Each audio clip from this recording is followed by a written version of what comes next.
you'd rather steer clear of the payments, cryptos as a currency, as exchanges and platforms. Why aren't you pushing harder on that front?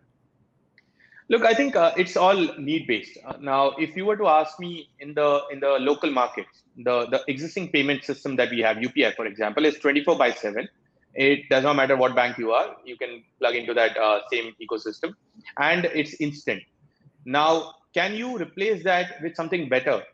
When it comes to crypto, crypto is not really free as such. You still, because of the nature of the blockchain, there is always a fee. Even if it is small, there is always a fee.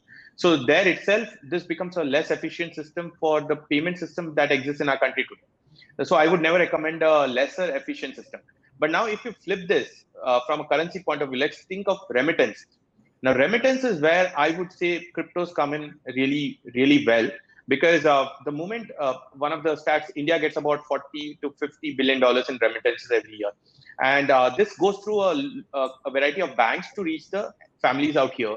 And that's a slippage, which is value lost is about 7 to 8%, which means Indians on an average are losing $3 to $4 billion just to the banks that are intermediaries in this whole remittance space. You flip that and you get them to do the same transaction with crypto. What happens is someone staying anywhere abroad can instantly and quickly and almost very cheap send that money to their family out here. So I think those kind of use cases is where this will come in.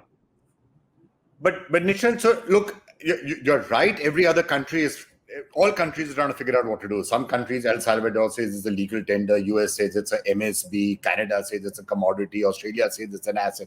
Every country has its own implication.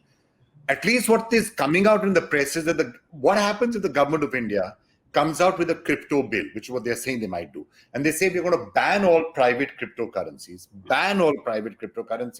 and introduce a sovereign digital currency, right? Now, if that happens, then isn't that a problem for you and for others? Because then suddenly you've got a sovereign digital currency that has all the advantages you're talking about, but private currencies are banned. Then what do you do?